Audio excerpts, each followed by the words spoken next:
I married at a very young age, and God blessed me with 3 children. But one of them, she was one with cerebral palsy, my first child. So it was the reason I couldn't come to school anymore.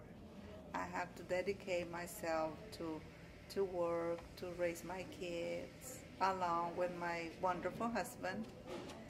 The study at that time, it wasn't an option for me.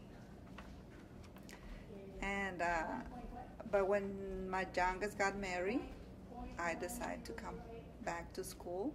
I was working as a interior decorator, but I'm always feel that my English, it wasn't good enough. So I decided to come over and try to polish my English first. And that's the reason I got here. And I get in contact with an educated advisor, and she guided me. I explained to her what I needed, what I wanted, and she said, in a year, I can put you in academic level. And I said, okay, just let me know what to do. So she guided me, and she told me what classes to take, and I did. I went to communication classes, and then I went for my GED.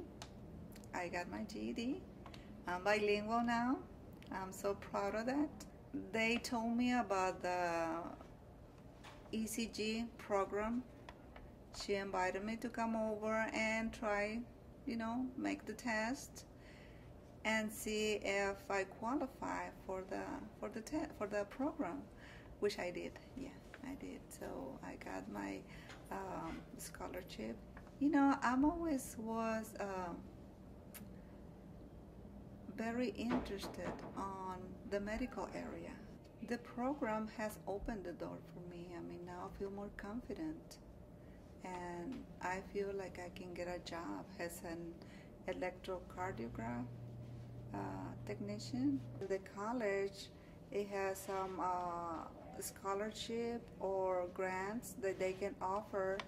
So, sometimes we don't have enough money to continue, but we always can talk to somebody or some advisor. They can tell us what to do, what is the next step to follow, and there's always something good out there, to continue. So I would like to tell everybody, don't give up. Just try to talk to the right people, and they can help you. That's what they did to me, and I'm so proud that I finished the ECG. I'm so happy. What attracted me to the grant program was the previous job that I have. I've been on for 13 years. Business got slow. I got laid off. Ended up going on unemployment for the first time in my life. While I was at the unemployment office, they gave me information about the grant. I took the test, visited with Mr. Sanchez, and was approved. Whenever I start a job, I usually, hold it for a long time. And I think that through my life was part of the problem. You see, when I was in high school, I was in a work program. It was the Vocational Opportunities Clubs of Texas. And I ended up being the state rep for that organization. But I never finished high school. I got to where I was 18 years old, and I had a job, and they wanted me full time. So I said, hey, I'm starting my life now. This program is great. It gives me an opportunity to get a marketable skill where I can walk in somebody's front door and feel confident that I can help them out. It's tough being, I've had a good work record my whole life, but now I'm 50 years old, and I really have no marketable skill other than the fact that I work hard and I'm loyal and I stay at a place for a long time. I learn something every night I go to class. You walk out of there, learning something new. Not only math and this, but about the machining business and all that, and what to expect when you do get a job and all that. It's not all about the books. The teacher in the class is also a machinist, a real accomplished machinist. And he'll tell you, okay, well, this is how it says in the book. Well, let me tell you how it works in the real machine shop. You do this, you don't do that, little bits of information or advice as you go through the class from somebody who knows. So you're not book learned, and when you go into the machine shop and find out that you're really a dummy when it comes to that machine shop etiquette, So I think that's really great. When you are my age and you're coming back to school, a lot of the things that I did in school, I don't remember. So when we get into math class, there's a lot of things that are real simple that most people know that somebody my age may not remember. They move pretty fast in the class. So if you get behind, you don't really get a chance to get caught up.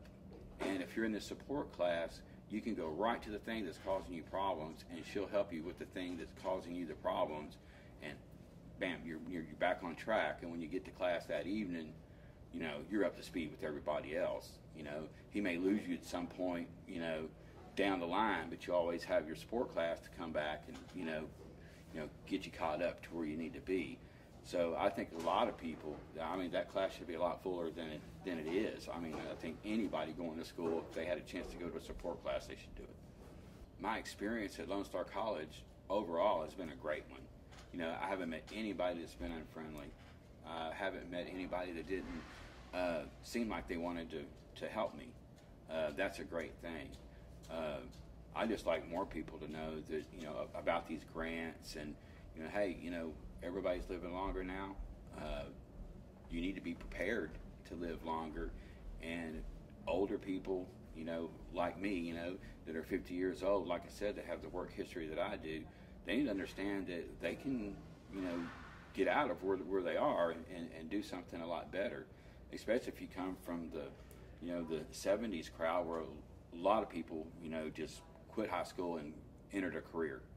I think a lot of people my age did that because of the oil boom and all that. There were so many jobs and people were making good money and all that. Well, when the mid-'80s hit, bam, and you find yourself holding on, and keeping your head above water. And I think a lot of people have done that for the last 30 years.